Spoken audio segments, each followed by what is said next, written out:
अस्सलाम वालेकुम students, I hope आप सब ठीक होंगे। आज हम कर रहे हैं क्लास 9 का मैथ्स और उसका चैप्टर नंबर 3 एक्सरसाइज 3.1 है और वो आज हम स्टार्ट कर रहे हैं। तो चलें शुरू करते हैं। बिस्मिल्लाहिर्रहमानिर्रहीम। क्वेश्चन नंबर 1 है shade A union B intersection C, A intersection B union C, A union B union C and A intersection B intersection C in the following Venn diagrams। आपको शेड करना है, शेडिंग करनी है इसको इसको इसको और इसको, और इन सब वेन डायग्राम्स में शेडिंग करनी है। अब शेड करना तो बाद में आता है, सबसे पहले मैं आपको बताती हूँ वेन डायग्राम क्या होती है। इस चैप्टर में हम सेट्स के बारे में पढ़ेंगे। सेट्स जो होते हैं उनको हम नंबर्स में भी शो कर सकते हैं। सेट्स की डिफरेंट फॉर्म्स होती हैं और सेट्स को वेन डायग्राम पे भी शो करते हैं। तो सेट्स को वेन डायग्राम पे जब शो करते हैं तो उसको कैसे करते हैं, पहले हम उसका इंट्रोडक्शन करते हैं। वेन डायग्राम्स ऐसी डायग्राम्स होती हैं जो सेट्स को दिखाने के लिए, शो करने के लिए इस्तेमाल होती हैं। और इस आपको ये पता है कि सेट जो है बेसिकली क्या होता है। सेट जो होता है, set is a collection of well defined distinct objects.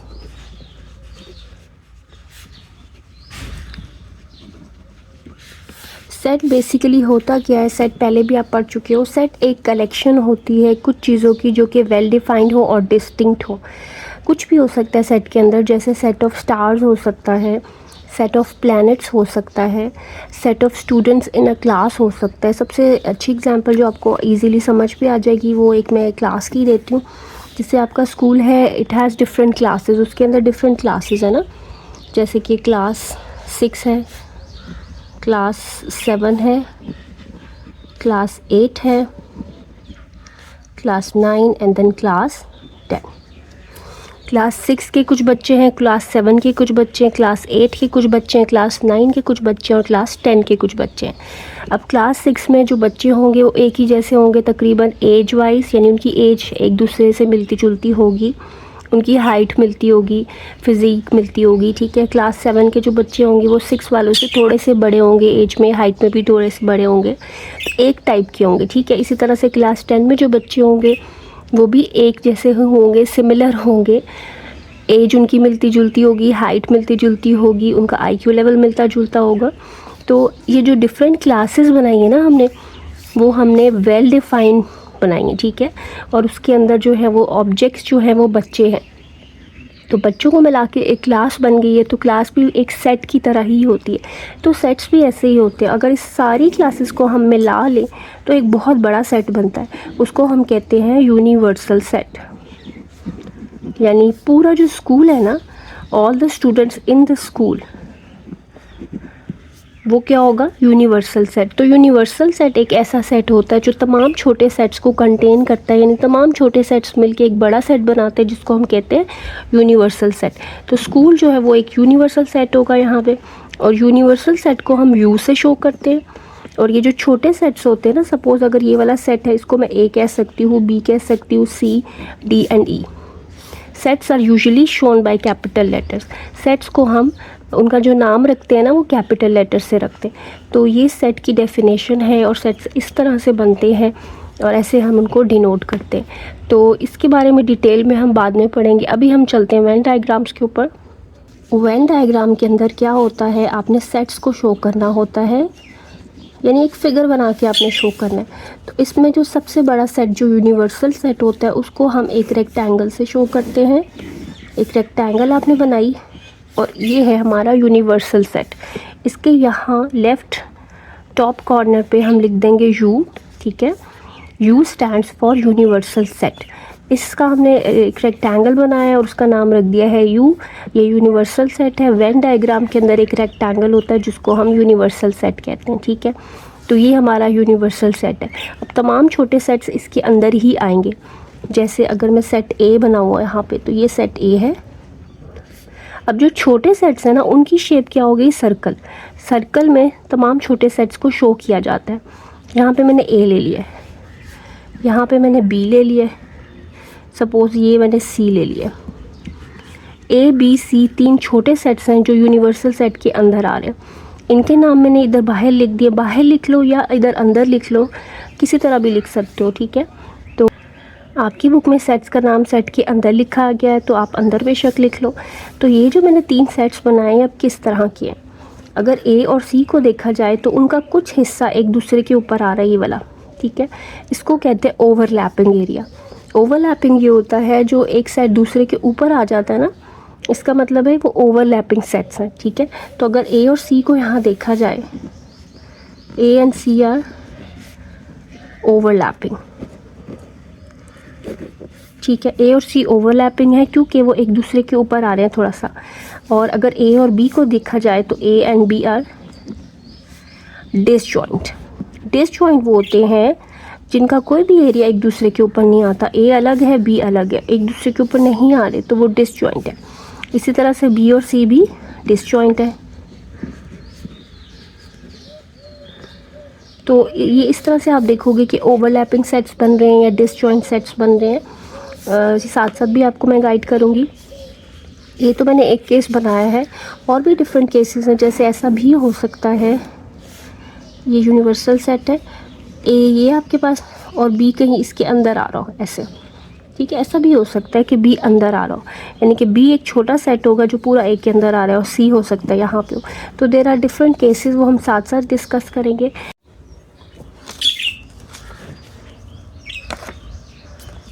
Question number 1 है shade A union B intersection C, A intersection B union C, A union B union C and A intersection B intersection C in the following Venn diagrams. Venn diagrams आपको इस question में given हैं, दी गई हैं, बना के उन्होंने दे दी हैं, और आपने सिर्फ ए वाले एक्सप्रेशंस जो है ना वो शेड करने हैं। 4 वेन डायग्राम्स दी गई हैं, यानी 4 पार्ट्स दिए गए हैं। उन चारों पार्ट्स में ये 4 रीजन्स शेड करने हैं। ये बेसिकली रीजन्स या एरियाज़ होंगे, ठीक है, डायग्राम के ऊपर। तो ये एरियाज़ हमने दिखाने हैं कि ये कौन से एरियाज़ है शेड करके। तो एक डायग्राम पे चारों शो करोगे, ठीक है। तो पहली जो डायग्राम है वो मैंने कॉपी कर ली है, बना ली है। ये देखो, ये मैंने 4 दफ़ा बना लिए, ठीक है। तो इसी तरह आप 4 दफ़ा बनाओगे। रेक्टेंगल बनाना है, रूलर यूज़ कर लेना, और सर्कल मैंने फ्री हैंड ही बना लिया है। ये हमारा सेट ए है, ये हमारा सेट बी है, और ये हमारा सेट सी है। ए बी सी, इसको कहते हैं लेबलिंग। हमने अपने सेट्स को लेबल कर लिया है, नाम रख लिया, ए बी सी, ए बी सी।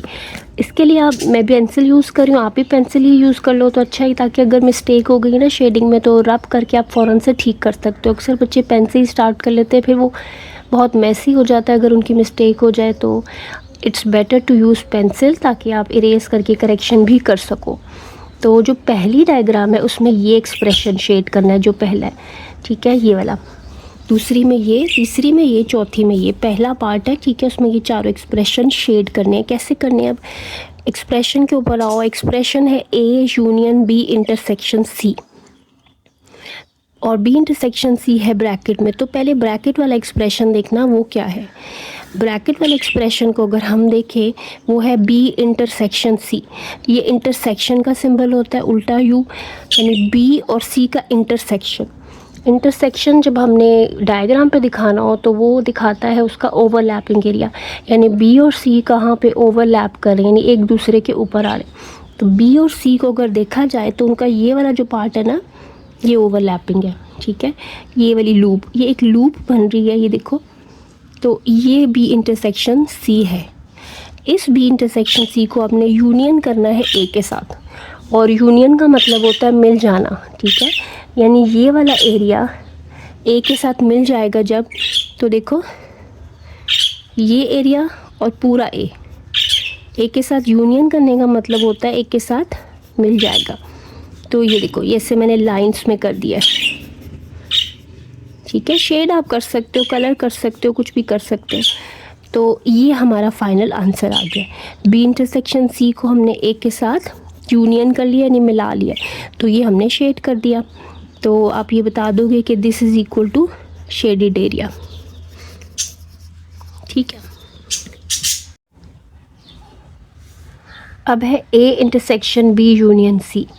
तो पहले ब्रैकेट वाले एक्सप्रेशन को देखो, ब्रैकेट के अंदर जो है वो है B यूनियन C। यूनियन का मतलब है B और C को मिलाना, यानी कि पूरा B और पूरा C।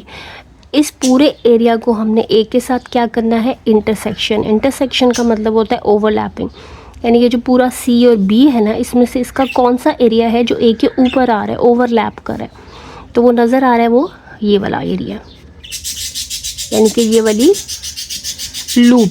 तो ये एरिया जो है वो हमारे पास A intersection B union C का आ जाएगा।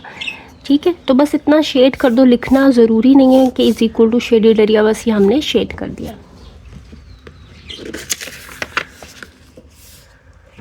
अच्छा, अब है A यूनियन B ब्रैकेट में और union C। A union B का मतलब होता है पूरा A और पूरा B, ठीक है, और वो पूरा फिर यूनियन हो रहा है C के साथ, यानी C के साथ वो मिल रहा है, यानी कि जब तीनों यूनियन होते हैं ना, A B C तीनों यूनियन हो रहे हैं, तो तीनों के तीनों पूरे शेड हो जाते हैं, तो ये पूरे ही शेड हो जाएंगे। इसको आप कलर कर सकते हो, पेंसिल से शेडिंग कर सकते हो, इट्स अप टू यू, आपकी मर्ज़ी है कि आप किस तरह से अपने सेट्स को शो कर रहे हो। ठीक है, तो ये सारा शेड हो जाएगा, तो ये हमारे पास आंसर आया। उसके बाद है A इंटरसेक्शन और ब्रैकेट के अंदर है B इंटरसेक्शन C। अच्छा, ब्रैकेट के अंदर है B इंटरसेक्शन C। B और C का इंटरसेक्शन, इंटरसेक्शन होता है ओवरलैपिंग एरिया, यानी B और C कहाँ किस एरिया में एक दूसरे के ऊपर आ रहे हैं। देखो ये B है, ये C है, तो इनका ये वाला जो एरिया ये ओवरलैपिंग है। ठीक है, अच्छा, ये ओवरलैपिंग एरिया जो आ रहा है ये वाला, ये लूप, ये B इंटरसेक्शन C है, इसको हमने A के साथ इंटरसेक्शन करना है, यानी देखना है कि कहाँ ये A के ऊपर आ रहा है। अब ये एरिया इधर है, A इधर है, दोनों अलग अलग हैं, डिसजॉइंट है, ये एरिया उसके ऊपर आ ही नहीं रहा, इसका मतलब यहाँ पे कुछ भी शेड नहीं होगा, एम्प्टी सेट यहाँ पे आंसर आएगा, तो इसमें कुछ शेडिंग नहीं होगी और यही आंसर होगा। स्टूडेंट्स, अब क्वेश्चन नंबर 1 का पार्ट 2 है, उसमें क्या है कि उसमें फिगर अब चेंज हो गई है। रेक्टेंगल आपको दिया गया है जिसको हम यूनिवर्सल सेट कहते हैं, ठीक है, वेन डायग्राम है, और अब यहाँ पे सेट्स कैसे हैं, C एक बहुत बड़ा सेट है और उसके अंदर A आ रहा है, और B इस तरह का सेट है जो C के साथ ओवरलैप करे, यानी उसका कुछ हिस्सा C के ऊपर आ रहा है लेकिन A के साथ ओवरलैप नहीं कर रहा। A और B अलग अलग बने हुए, इसका मतलब A और B डिसजॉइंट सेट्स हैं, ठीक है, जबकि B और C ओवरलैपिंग है, और A पूरा C के अंदर आ रहा है ना, तो A is a subset of C। इसको कहते हैं कि जो छोटा सेट है वो बड़े सेट के जब अंदर आ जाए ना, तो उसको कहते हैं कि वो उसका सबसेट है, यानी उसका एक पार्ट है। तो अब हमें शेडिंग करनी है A union B intersection C। तो पहले ब्रैकेट वाले एक्सप्रेशन को देखो, ब्रैकेट के अंदर है B intersection C। B intersection C का मतलब है B और C का ओवरलैपिंग एरिया। B और C ओवरलैप कहाँ करेंगे, B है, ये C है, ओवरलैप का मतलब है एक दूसरे के ऊपर कहाँ आ रहे हैं, वो यहाँ आ रहे हैं, ये वाला, ये लूप। ठीक है, ये एरिया जो है वो B इंटरसेक्शन C को शो करता है, ये वाला लूप। अब ये लूप जो है वो A के साथ हमें करना है यूनियन, यानी मिलाना है, मिला देना। ठीक है, तो ये भी शेड होगा और साथ में A भी शेड होगा, तो ये हमारा आंसर होगा इसमें। नेक्स्ट पार्ट है A intersection B union C। पहले ब्रैकेट को देखो, ब्रैकेट है B यूनियन C, यानी यूनियन का मतलब होता है पूरा B, ठीक है, ये और पूरा C। अब ये जो पूरा B और C है ना, ये A के साथ इंटरसेक्ट कहाँ करे, यानी A के साथ ओवरलैप कहाँ करे। तो अगर B और C पूरा देखें तो उसमें से C का ये वाला हिस्सा A के साथ ओवरलैप करे, ठीक है, यानी कि ये C A के ऊपर आ रहा है, तो ये A आंसर हो जाएगा इसमें। और आगे है A union B union C, और मैंने आपको पहले ही बताया कि अगर तीनों सेट का सिर्फ यूनियन ही होता ना, तो तीनों सेट पूरे ही शेड हो जाते हैं। ठीक है, यूनियन का मतलब है तीनों को ही मिला दो, तो ये आ जाएगा, सारे आप शेड कर दोगे।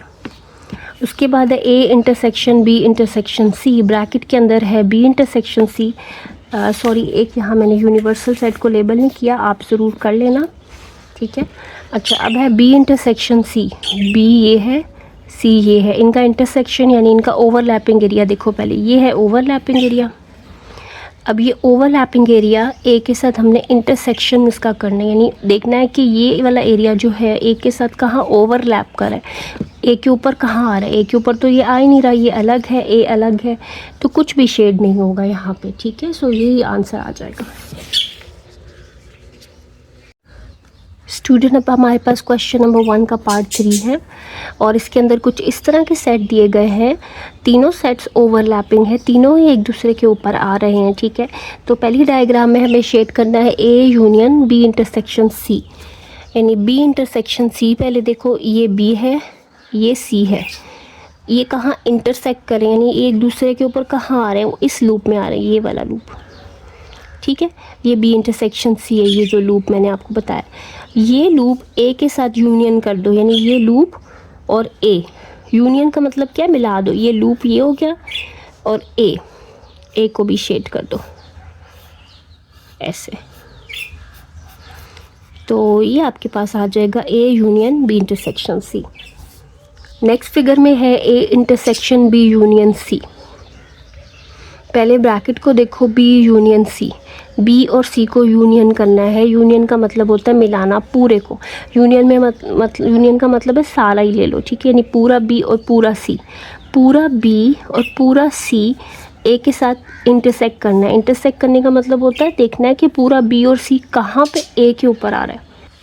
तो बी और सी का वो हिस्सा जो ए के ऊपर आ रहा है ना, वो ये देखो, एक ये और एक ये, यानी कि ये, इसको आप शेड कर लो। तो ये हमारा इसमें आंसर हो जाएगा।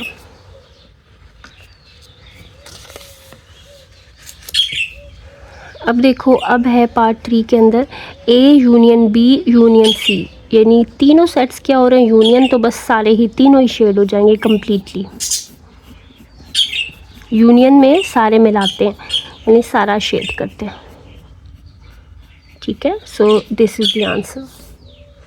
उसके बाद है A intersection B intersection C. Bracket के अंदर है बी और सी का इंटरसेक्शन, यानी बी और सी एक दूसरे के ऊपर कहाँ आ रहे, ओवरलैप कहाँ करे, वो ये वाला एरिया, ये वाला लूप, ठीक है। अब ये लूप जो है इंटरसेक्शन करना है ए के साथ, यानी ये वाला लूप कहाँ ए के ऊपर आ रहा है। तो देखो, यानी ये ए में कहाँ जा रहा है, ये वाला पार्ट छोटा सा, तो ये इसका आंसर हो जाएगा। अब क्वेश्चन नंबर 1 का पार्ट 4 हमारे पास है। इसमें कुछ इस तरह की डायग्राम दी गई है कि ए और बी ओवरलैपिंग सेट से नहीं एक दूसरे के ऊपर आ रहे हैं और सी एक अलग से सेट है, यानी सी डिसजॉइंट है, ए के साथ भी बी के साथ भी, यानी वो ना तो ए के साथ ओवरलैप करे ना बी के साथ ओवरलैप करे। तो इसको शुरू करते हैं। पहले पार्ट में करना है A union B intersection C. B intersection C bracket में है, पहले ब्रैकेट वाला एक्सप्रेशन देखते हैं। बी और सी का इंटरसेक्शन का मतलब है कि बी और सी का कौन सा एरिया ओवरलैप कर रहा है, एक दूसरे के ऊपर है।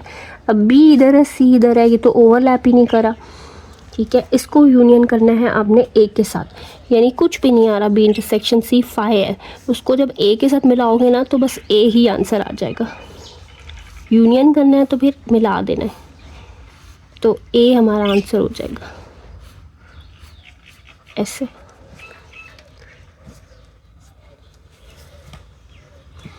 उसके बाद पार्ट है ए इंटरसेक्शन बी यूनियन सी।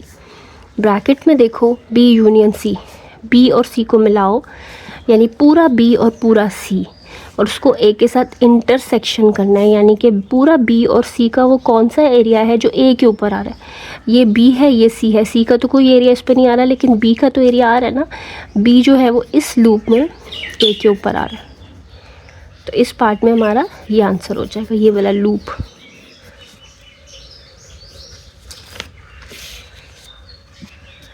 उसके बाद है A union B union C. A और बी और सी तीनों क्या हो रहे हैं, यूनियन ही हो रहे हैं। यूनियन में मैं आपको पहले भी बता चुकी हूँ कि सबको शेड कर दो, तीनों को मिला के बस शेड कर दो। शेडिंग आप किसी तरह से भी कर सकते हो, मैं हॉरिजॉन्टल लाइन से अक्सर कर रही हूँ या पूरा शेड कर रही हूँ, तो it's up to you. Vertical line कर लो, कलर कर लो, कुछ भी कर सकते हो, कोई डिज़ाइन कर सकते हो, तो इसमें ये आंसर आ जाएगा। उसके बाद है A intersection B intersection C. B intersection C पहले करेंगे, जो ब्रैकेट के अंदर है बी और सी का इंटरसेक्शन, यानी कि बी और सी का वो एरिया जो एक दूसरे के ऊपर आ रहा, वो तो कुछ भी नहीं आ रहा, ठीक है। और उसको फिर ए के साथ इंटरसेक्शन करना है, यानी देखना है कि वो, तो बी और सी ही फाई आ रहा है ना, बी इंटरसेक्शन सी ही यहाँ पे फाई आ रहा है, एम्प्टी सेट आ रहा है, तो कुछ भी शेड नहीं होगा, तो इसका आंसर एम्प्टी सेट हो जाएगा। स्टूडेंट एक्सरसाइज 3.1 है और क्वेश्चन नंबर 2 है, if x equals to A B C D E, x जो है वो सेट है 5 एलिमेंट्स का, a b c d और e का, फिर y एक और सेट है जिसके अंदर 3 एलिमेंट्स हैं a c e, और z एक सेट है जिसके अंदर 4 एलिमेंट्स हैं g h i और j। Then find the following using Venn diagram. आपको ये चीज़ें फाइंड आउट करनी है वेन डायग्राम को यूज़ करते हुए। आपको सेट्स गिवन है, क्वेश्चन नंबर 1 में तो सेट्स नहीं दिए हुए थे, बस डायग्राम पे सेट्स शो हुए हुए थे। यहाँ पे सेट्स हमें टेबुलर फॉर्म में दिए गए हैं। ये होती है tabular form of a set, जिसमें हम पूरे एलिमेंट्स लिस्ट करते हैं, हमें एलिमेंट्स नज़र आ रहे होते हैं सेट्स के, इसको हम कहते हैं टेबुलर फॉर्म। तो इसको हमने अब वेन डायग्राम पे दिखाना है और एक्सप्रेशन दिए गए हैं जिनको आपने फाइंड करना है या शेड करना है। स्टूडेंट्स, इसके अंदर आपको सेट्स के एलिमेंट्स गिवन है, यानी सेट्स टेबुलर फॉर्म में दिए गए हैं। जब एलिमेंट्स नज़र आ रहे हो ना सेट्स की, तो वो टेबुलर फॉर्म होती है।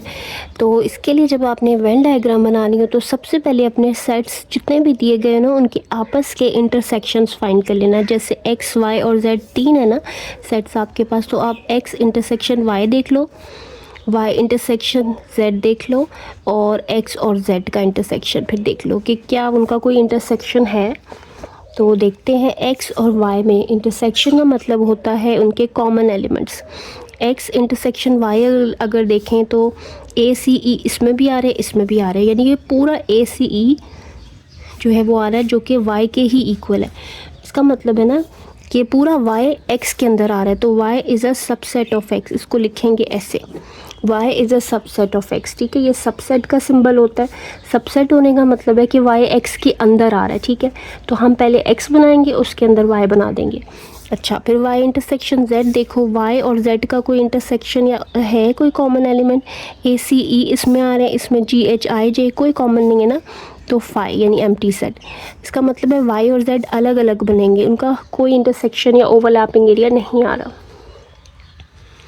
फिर है x इंटरसेक्शन z, x और z का इंटरसेक्शन देखो, क्या इन दोनों में कोई एलिमेंट्स आपको ऐसे नज़र आ रहे हैं जो दोनों में हो, इसमें डिफरेंट है, इसमें डिफरेंट है, नहीं आ रहे, तो x इंटरसेक्शन z भी क्या होगा, फाई, यानी x और z भी अलग अलग बनेंगे, यानी z ना तो y में आएगा ना x में आएगा। तो अब डायग्राम बनाना आसान हो गया, हमें इन्फॉर्मेशन मिली है कि y जो है वो सबसेट है x का, पूरा y x के अंदर आ रहा है। तो पहले x बनाते हैं, ये x है, ठीक है, और y उसके अंदर है ऐसे, ठीक है। ये यूनिवर्सल सेट है, पहले इसको लेबल करोगे, ये मैंने x बनाया, y उसके अंदर, y सबसेट है x का। तो y के एलिमेंट्स हमारे पास क्या थे, a, c और e, वो मैंने लिख दिए। अब जो x के एलिमेंट है वो लिखने हैं, x के एलिमेंट a, c, e हम लिख चुके हैं देखो इसके अंदर, तो पीछे बचते हैं b और d, तो b और d यहाँ लिख देंगे, ठीक है। और z बिल्कुल एक अलग सेट है, इनके साथ ओवरलैप नहीं कर रहा, डिसजॉइंट है, तो z अलग बनाएंगे ऐसे। उसके एलिमेंट्स क्या हैं, g, h, i और j। सेट्स हमने यहाँ पे बना लिए। अब हमने ये शेड करना है या दिखाना है x union y union z। x union y का मतलब होता है पूरा x और पूरा y, ठीक है, यानी x और y मिला के क्या आएगा, x ही आएगा, उसको यूनियन करना है z के साथ, यानी उसको z के साथ मिला देना है। जब तीनों सेट्स का यूनियन हो, मैंने पहले भी आपको बताया कि सारा ही शेड हो जाएगा, तो ये पूरा ही शेड हो जाएगा क्योंकि तीनों सेट्स मिलाने हैं, तो ये यहाँ पे आंसर आ जाएगा। उसके बाद फिर से आप डायग्राम बनाओगे, हर पार्ट में यही वाली डायग्राम है। ये है x के अंदर आ रहा है y जिसके एलिमेंट्स है a, c, e, और ये x है, यहाँ पे b और d है, पूरा x बन गया a, b, c, d, e, और यहाँ पे हमारे पास z सेट बन रहा है जिसके एलिमेंट है g, h, i और j, ठीक है। इसमें अब हमें क्या करना है, पहले करना है y यूनियन z जो कि ब्रैकेट में, और उसको यूनियन करना है x के साथ। तीनों सेट्स के बीच में ना यूनियन यूनियन ही नज़र आ रहा है, तो फिर सारा ही शेड हो जाएगा। यूनियन का मतलब होता है सारा ही मिला दो, ठीक है। तो ये आ जाएगा। पार्ट 3 में भी डायग्राम को कॉपी करेंगे। यूनिवर्सल सेट x y के अंदर है a c e b d और यहाँ पे है z g h i और j इसके एलिमेंट्स हैं।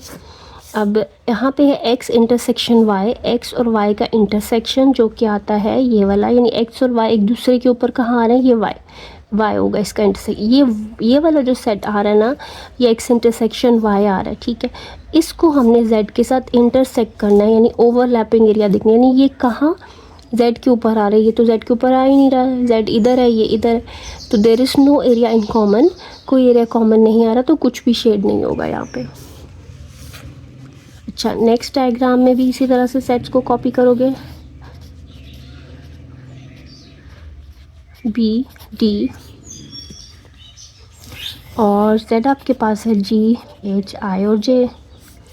इसमें भी देखो y इंटरसेक्शन z, यानी y और z का इंटरसेक्शन, y इधर है z इधर है, ये तो डिसजॉइंट सेट्स हैं, इसका तो कुछ इंटरसेक्शन है ही नहीं। ये क्या आ जाता है, फाई को जब x के साथ इंटरसेक्ट करोगे तो फाई ही आता है, ठीक है।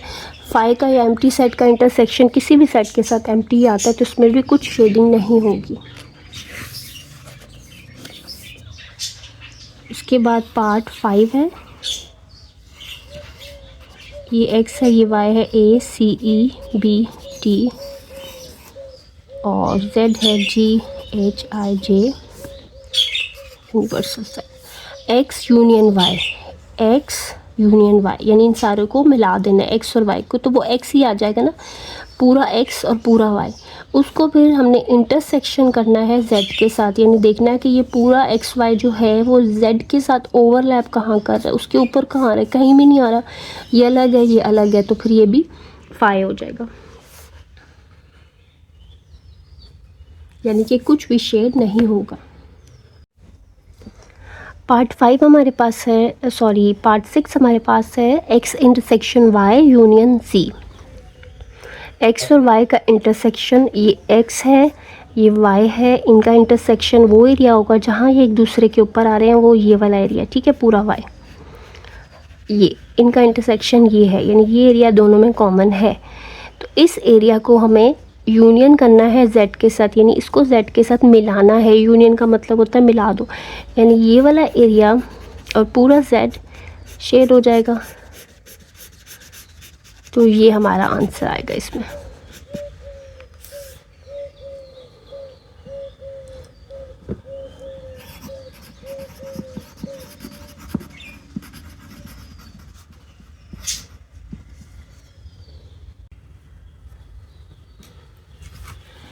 क्वेश्चन नंबर 3 है, verify associative laws of union and intersection by using Venn diagrams of question number 1। Question number 1 में जो आपको डायग्राम्स गिवन थी उन्हीं को यूज़ करके आपने associative law of union and associative law of intersection prove करना है, ठीक है। तो सबसे पहले एसोसिएटिव लॉ की स्टेटमेंट लिख लेते हैं। एसोसिएटिव लॉज दो तरह के होते हैं, एक यूनियन का होता है, एक इंटरसेक्शन का होता है। तो पहले हम यूनियन का करते हैं। एसोसिएटिव लॉ ऑफ यूनियन, पहले आप वो लिख लो। एसोसिएटिव लॉ ऑफ यूनियन ये कहता है कि ए यूनियन बी को पहले करो और फिर यूनियन विद सी करो, या इस तरह कर लो कि बी यूनियन सी को पहले फाइंड करो और फिर उसको ए के साथ यूनियन करो, दोनों इक्वल ही आते हैं। ये स्टेटमेंट है, ठीक है। तो पहले हम इस डायग्राम में ये शो करते हैं, इस डायग्राम में ये, और दोनों की शेडेड एरिया सेम होंगे। तो चलो शुरू करते हैं। इसमें है ए यूनियन बी, यानी ए और बी पूरा, उसको यूनियन करना है सी के साथ, यानी मिला देना है, तो सारा शेड हो जाएगा ना। इसको मैं हॉरिजॉन्टल लाइन इस तरह से शो कर रही हूँ,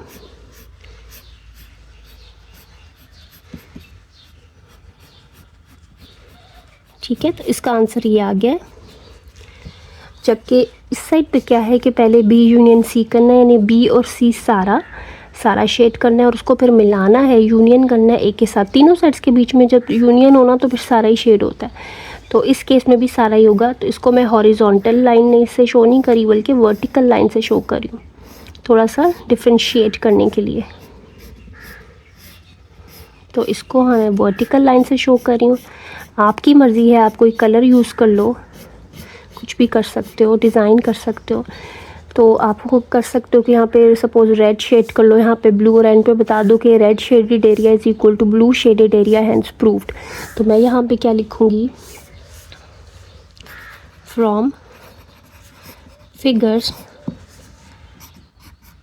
ये जो हॉरिजॉन्टल लाइन एरिया ना उसको मैं ऐसे दिखा रही हूँ, ठीक है, एक रेक्टेंगल बना के। यानी इस डायग्राम में मैंने ये वाला शो किया इज़ इक्वल टू ये वाला एरिया जो कि क्या है, वर्टिकल लाइन एरिया, ठीक है। यानी वर्टिकल लाइन एरिया और हॉरिजॉन्टल दे आर इक्वल, दोनों इक्वल आ गए। अगर ये इक्वल आ गए ना तो इसका मतलब associative law of union proof हो गया। तो हम लिख देंगे हेंस proved या verified that A union B union C is equal to A union B union C, ठीक है। तो इस तरह से आपने प्रूफ कर देना है। तो अब इसके पार्ट 2 पे चलते हैं, यानी सेकंड फिगर जो क्वेश्चन 1 में दी गई थी इसको यूज़ करके अब यही चीज़ प्रूफ करेंगे।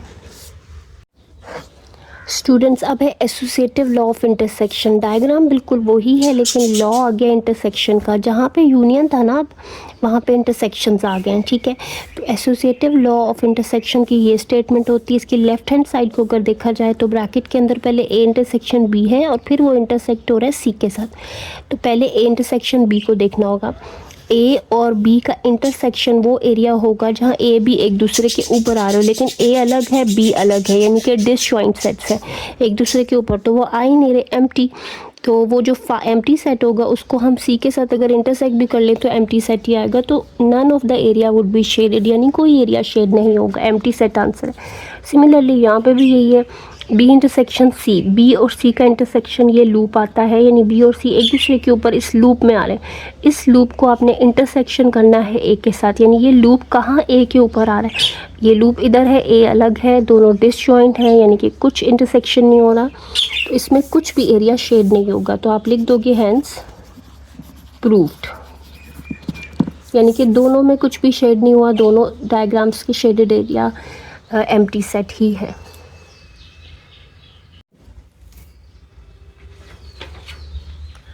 अब हमारे पास पार्ट 2 है। क्वेश्चन नंबर 1 में जो सेकंड फिगर थी ना उसको मैंने 4 दफ़ा बना लिया है और इसमें मैंने associative law of union in दो डायग्राम्स में प्रूफ करूंगी और एसोसिएटिव लॉ ऑफ इंटरसेक्शन इसमें। तो एसोसिएटिव लॉ ऑफ यूनियन आपके पास होता है A union B union C, पहले इधर ब्रैकेट लगा लो और यहाँ पे A union B union C और इधर ब्रैकेट लगा लो, ठीक है। इनको हमें इक्वल प्रूफ करना है।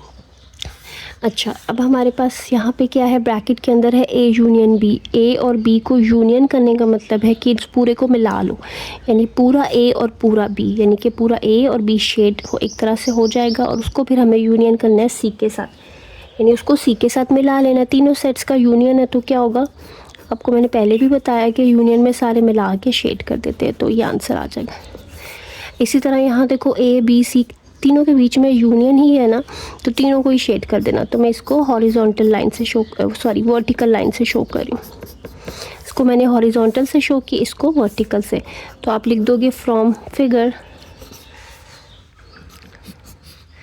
Horizontal shaded area is equal to vertical shaded area, hence proved. Associative law prove हो गया, ठीक है।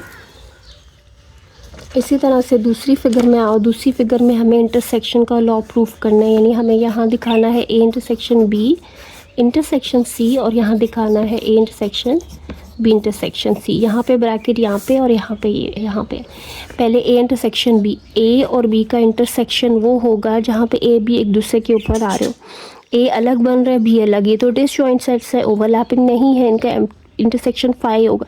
जब फाई आ जाता है ना तो फाई एम्प्टी सेट का जब इंटरसेक्शन करते हो तो वो भी फाई आता है, यानी कुछ भी शेड नहीं होगा। सिमिलरली यहाँ पे बी इंटरसेक्शन सी है, यानी बी और सी कहाँ एक दूसरे के ऊपर आ रहे हैं, यहाँ पे ये वाली लूप में। और इस लूप को आपने फिर इंटरसेक्शन करना है ए के साथ, यानी कि ये लूप कहाँ ए के ऊपर आ रही है, तो ए के से ऊपर तो आ ही नहीं रही, ए अलग है ये अलग है, तो यहाँ पे भी फाई होगा, तो कुछ भी एरिया शेड नहीं होगा, यानी दोनों फिगर्स बिल्कुल एक जैसी हैं, हैंस प्रूव्ड। स्टूडेंट्स अब हमारे पास क्वेश्चन नंबर 3 का पार्ट 3 है। क्वेश्चन 1 में जो थर्ड फिगर दी हुई थी ना वो मैंने 4 दफ़ा बना ली है। पहली 2 में हम यूनियन का लॉ प्रूव करेंगे और आखिरी 2 में हम जो है वो इंटरसेक्शन का। यूनियन का लॉ ये कहता है कि ए यूनियन बी ब्रैकेट में है, union C is equal to A union B union C bracket में। तो इस ए यूनियन बी यानी सारा ए और सारा बी यूनियन होगा सी के साथ, तो वो सारा ही शेड हो जाएगा। ठीक है, तो हम इसको ले लेंगे हॉरिजॉन्टल लाइन में और इसको ले लेंगे इसी तरह से। ये भी सारा ही शेड होगा क्योंकि यूनियन है, जिसमें पहले आपको बताया जब तीनों सेट का यूनियन हो ना, तीनों सेट के बीच में यूनियन, तो तीनों सेट पूरे पूरे शेड होंगे। ये दोनों एरियाज इक्वल आ गए। ठीक है, तो हम लिख देंगे फ्रॉम फिगर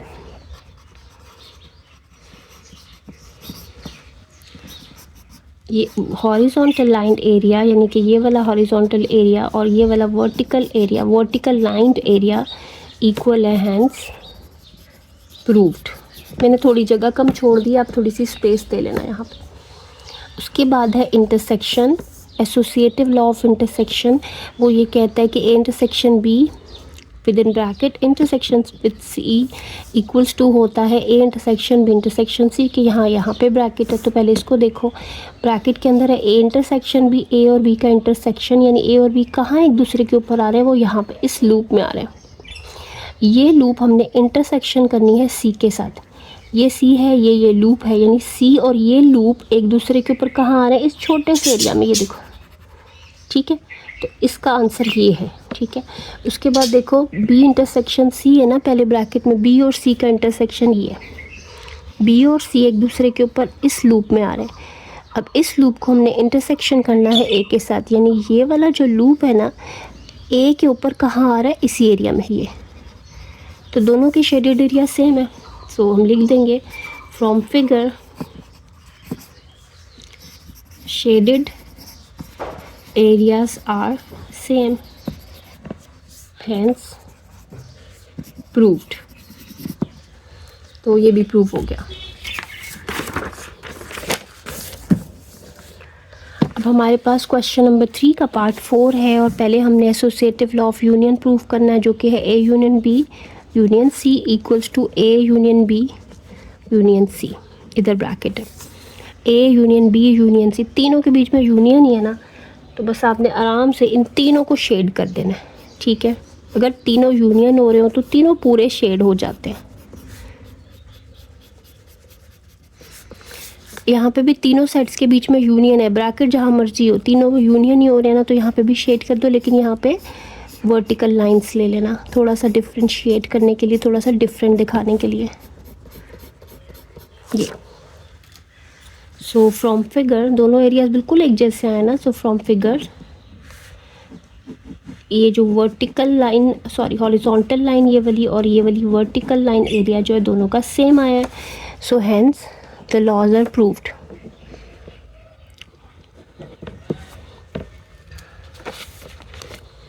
अब हम इसके नेक्स्ट पार्ट में इंटरसेक्शंस दिखाएंगे, एसोसिएटिव लॉ ऑफ इंटरसेक्शन लिखेंगे, जो कि होता है A intersection B intersection C equals to A intersection B intersection C, ऐसे। अब यहाँ पे क्या है, यहाँ पे पहले ए इंटरसेक्शन बी है, ए और बी का इंटरसेक्शन, यानी ए और बी कहाँ एक दूसरे के ऊपर आ रहे, ओवरलैप करे, वो ये वाली लूप है। ठीक है, ये वाली जो लूप है इंटरसेक्शन विद सी करनी हमें, यानी कि इसको देखना है कि ये सी के ऊपर कहाँ आ रही है, सी तो बिल्कुल अलग है, ये इधर है वो उधर है, तो दोनों में कुछ भी ओवरलैपिंग एरिया नहीं है, एम्प्टी सेट आंसर, यानी कुछ भी शेड नहीं होगा। यहाँ पे देखो बी इंटरसेक्शन सी, पहले ब्रैकेट वाला देखो, बी इधर है सी इधर है, तो बी इंटरसेक्शन सी भी आ गया, फाई एम्प्टी सेट, तो एम्प्टी सेट को जब एक के साथ इंटरसेक्शन करोगे ना तो एम्प्टी सेट ही आएगा, तो दोनों फिगर में कुछ भी शेड नहीं होगा। दिस इम्प्लाइज कि जो दोनों फिगर्स है बिल्कुल सेम है ना, तो hence proved, associative law of intersection is proved. Students अब क्वेश्चन नंबर 4 हमारे पास है, verify distributive property of union over intersection, इसके पार्ट 1 में है और पार्ट 2 में भी इसकी डिस्ट्रीब्यूटिव प्रॉपर्टी ही प्रूव करनी है, दूसरी वाली पहले ये प्रूव करते हैं। ये है distributive property of union over intersection. इसकी स्टेटमेंट पहले मैं आपको लिख के बता देती हूँ। डिस्ट्रीब्यूटिव प्रॉपर्टी ऑफ यूनियन, इसके अंदर भी 3 ही सेट्स होते हैं, ए, बी और सी, ठीक है। इसकी लेफ्ट हैंड साइड लिखने के लिए मैंने तीनों सेट्स लिखे हैं। ये प्रॉपर्टी है यूनियन की, तो यूनियन पहले आएगा, ओवर इंटरसेक्शन तो इंटरसेक्शन बाद में आएगा और यहाँ पे आएगी ब्रैकेट। ये इसकी लेफ्ट हैंड साइड होती है। राइट हैंड साइड ये होती है ए यूनियन विद बी, ए को पहले बी के साथ यूनियन करते हैं, ब्रैकेट लगा देते हैं, ठीक है, और फिर इंटरसेक्शन बीच में आता है और फिर ए यूनियन विद सी। तो इसको आप याद करने का तरीका ये है, इसी तरह से आप याद कर लेना कि ए को बी के साथ यूनियन किया, ए को सी के साथ यूनियन किया, बीच में ये आ गया, ठीक है। तो ये अब हम प्रूफ करेंगे। अच्छा, क्वेश्चन 1 से ही फिगर मैंने कॉपी की है, पार्ट 1 है ये हमारे पास, इसमें हमें ये प्रॉपर्टी प्रूफ करनी है। तो पहले हम इसकी लेफ़्ट हैंड साइड प्रूफ करेंगे, यानी हम यहाँ पे लिख लेंगे लेफ़्ट हैंड साइड है A union B intersection C. पहले देखते हैं इसका आंसर क्या आता है।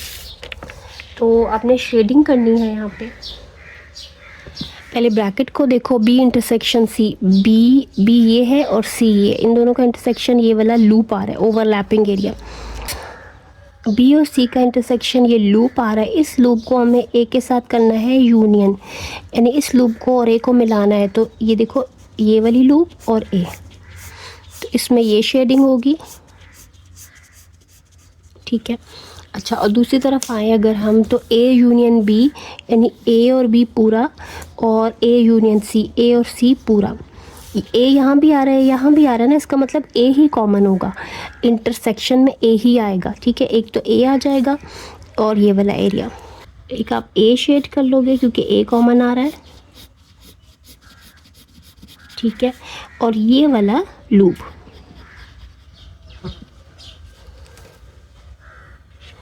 तो फ्रॉम फिगर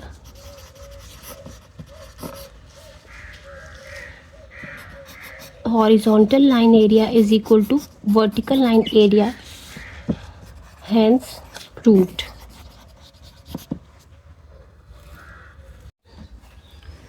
स्टूडेंट्स, अब हमारे पास इसका पार्ट 2 है जिसमें है distributive property of intersection over union. तो अब डिस्ट्रीब्यूटिव प्रॉपर्टी है इंटरसेक्शन की ओवर यूनियन, तो मैं लिखूँगी ए बी सी ऐसे, ठीक है। और डिस्ट्रीब्यूटिव प्रॉपर्टी ऑफ इंटरसेक्शन है ना, तो पहले इंटरसेक्शन आएगा ओवर यूनियन ये, और इधर आएगी ब्रैकेट, और ए को पहले बी के साथ इंटरसेक्शन आएगा आगे, ठीक है, ए इंटरसेक्शन बी और ये यूनियन बीच में आएगा, और फिर ए इंटरसेक्शन सी ऐसे आएगा। तो इस फिगर में हम ये वाला एरिया शेड करेंगे और इस फिगर में ये वाला एरिया। अब इसको देखो, बी यूनियन सी ब्रैकेट के अंदर है ना, तो पहले ब्रैकेट वाला देखें, बी और सी ये दोनों पूरे शेड होंगे, ठीक है, यानी कि ये एरिया और ये एरिया पूरा ए के साथ कहाँ इंटरसेक्ट कर है, तो वो हमें नज़र आ रहा है कि बी और सी दोनों का पूरा मिला के जो एरिया ए के साथ इंटरसेक्ट कर है ना, वो ये छोटा सा ये आ जाएगा। और इधर आओ, अब है ए इंटरसेक्शन बी, यानी ए और बी का इंटरसेक्शन, ए इधर है बी इधर है, डिसजॉइंट है, इनका इंटरसेक्शन क्या है 5। इसको यूनियन करना है, यानी मिलाना है ए इंटरसेक्शन सी के साथ। ए इंटरसेक्शन सी, ए और सी कहाँ है ओवरलैप करें, यहाँ पे ये, तो इसको जब 5 के साथ मिलाओगे तो यही आ जाएगा ना, तो दोनों का एरिया हमें नज़र आ रहा है कि सेम है। सो हम लिख देंगे from figure vertical line areas from figure horizontal line area is equal to this vertical line area। दोनों एरियाज बिल्कुल एक जैसे है ना, तो प्रूव हो गया ये लॉ, हेंस प्रूव्ड। स्टूडेंट्स, अब क्वेश्चन नंबर 4 का पार्ट 2 है, यानी क्वेश्चन 1 में जो सेकंड डायग्राम है वो मैंने बना लिए 4 दफ़ा, और पहली 2 डायग्राम्स में हम इसका पहला लॉ प्रूफ करेंगे जो कि है distributive law of union over intersection, जो पहले भी हमने लिखा है। लेफ्ट हैंड साइड ये है, राइट हैंड साइड ये है, लेफ्ट हैंड साइड को इधर शेड करेंगे, राइट हैंड साइड को इधर।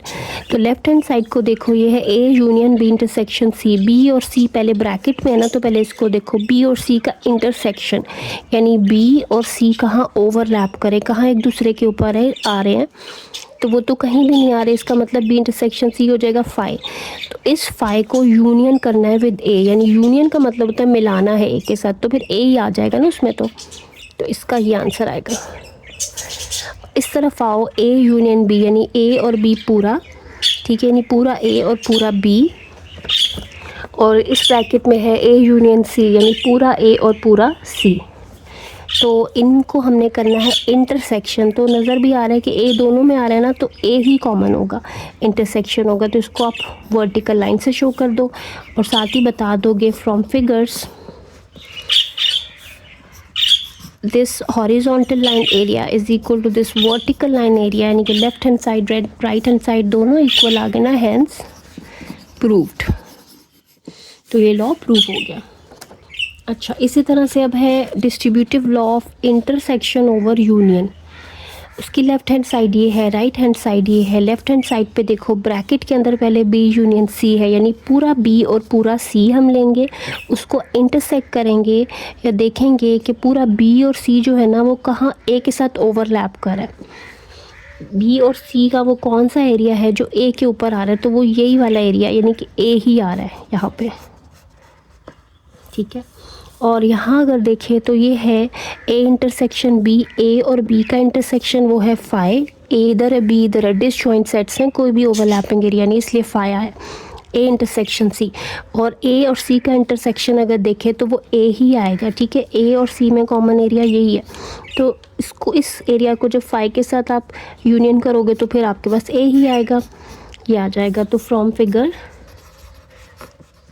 Figures we have horizontal line area equals to this vertical line area, hence proved।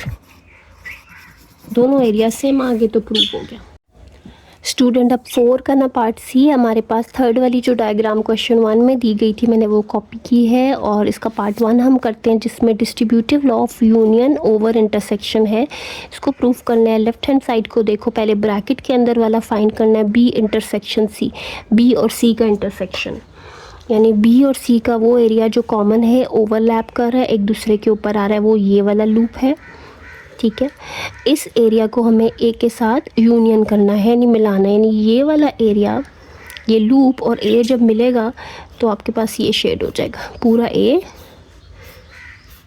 ठीक है, और ये वाली लूप पूरी। अच्छा, अब दूसरी तरफ आओ, ए यूनियन बी, यानी ए और बी पूरा, और ए यूनियन सी, यानी कि ए और सी पूरा, इनको करना है इंटरसेक्शन। मैंने पहले ही आपको बताया कि देखो ए तो आएगा ही आएगा यहाँ पे, और कौन सा एरिया कॉमन होगा, साथ में ये वाला एरिया भी कॉमन होगा। तो इसको आप वर्टिकल लाइन से शो कर दो ऐसे, ठीक है। तो फ्रॉम फिगर्स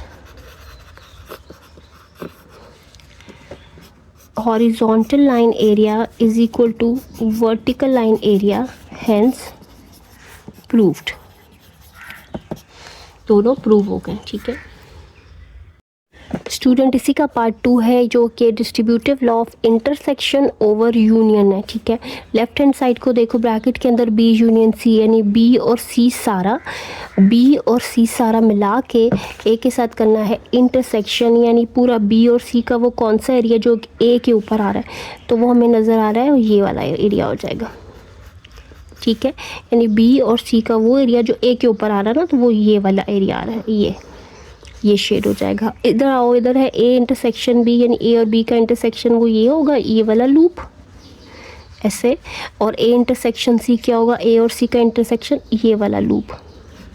अब ये वाला लूप और ये वाला लूप आपने यूनियन करना है, यानी मिलाना है, तो फिर सारा ही आ जाएगा। तो इसको आप हॉरिजॉन्टल लाइन से शो कर दो, तो नज़र आ रहा है दोनों फिगर्स का एरिया बिल्कुल सेम आया। तो फ्रॉम फिगर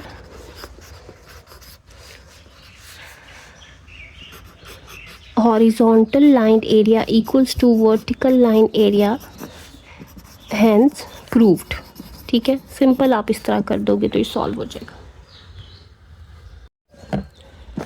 स्टूडेंट्स अब 4 का पार्ट डी है, लास्ट पार्ट है। क्वेश्चन 1 में जो लास्ट फिगर थी वो मैंने कॉपी कर ली है। तो पहले distributive law of union over intersection proof करते हैं। लेफ्ट हैंड साइड पे देखो बी इंटरसेक्शन सी ब्रैकेट में, तो पहले वो देखो बी और सी का इंटरसेक्शन। बी इधर है, सी इधर है, इसका इंटरसेक्शन यानी ओवरलैपिंग एरिया तो कोई है ही नहीं, फाई है, ठीक है। फाई को यूनियन करोगे ए के साथ तो फिर ए ही आ जाएगा। यूनियन का मतलब होता है मिला लो, एम्प्टी सेट को ए के साथ मिलाओगे तो ये आएगा। उसके बाद लेफ्ट हैंड साइड पे आ जाओ, ए यूनियन बी यानी ए और बी पूरा, और दूसरी तरफ है ए यूनियन सी यानी कि ए और सी पूरा। ए और सी पूरा और ए और बी पूरा को हमने करना है इंटरसेक्शन, तो क्या आ जाएगा इसमें, ए कॉमन आया तो आपका इसको आप वर्टिकल लाइन से शो कर दोगे। तो from figure horizontal line area is equal to vertical line area, hence proved।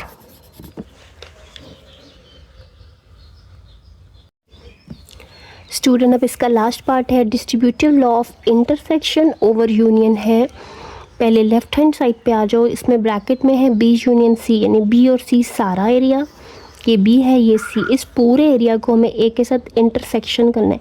यानी कि बी और सी का कौन सा एरिया है जो ए के साथ ओवरलैप कर रहा है, तो वो ये एरिया हो जाएगा, ये लूप, ठीक है, यही ए के ऊपर आ रहा है ना। और दूसरी तरफ यहाँ देखो, यहाँ पे है ए इंटरसेक्शन बी, ए और बी का इंटरसेक्शन वो यही वाला एरिया है, और ए इंटरसेक्शन सी, ए और सी का कोई इंटरसेक्शन नहीं है।